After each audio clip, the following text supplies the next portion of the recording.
And the murder of UnitedHealthcare CEO Brian Thompson in the middle of Manhattan last week has some major corporations rethinking their strategies for protecting top executives. The Financial Times reports security officials at major companies in the U.S. and the U.K. have had discussions aimed at understanding the vulnerabilities of their chief executives and how to mitigate the risks. Oliver Barnes joins me now. He is the U.S. pharmaceutical and biotech correspondent for the Financial Times and co-author of that piece. Oliver, thanks for being here. What do you know about those discussions and what came of them?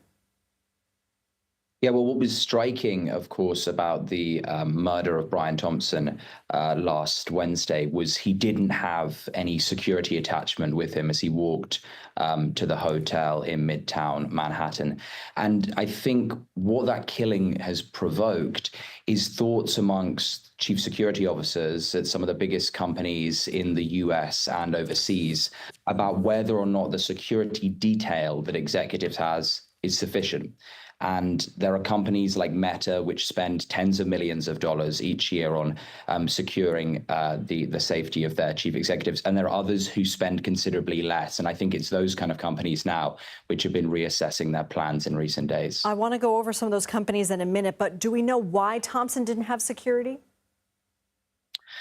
We don't. I mean, what we know is that United, in its proxy filings, talks about how its group CEO, Andrew Whitty, who used to run GSK, the pharmaceutical company in the UK, Andrew Whitty is encouraged to use a private jet for business travel and also leisure travel, and that's on the basis of personal security. But it doesn't go into any further detail about the costs and measures provided to Mr. Whitty or indeed Mr. Thompson and other executives at United.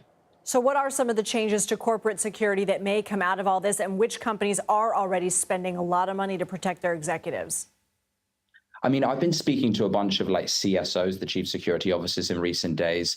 And what you hear is that all of them are reviewing plans and all of them are going to bolster the amount of money that they spend on this and the urgency with which they address this issue.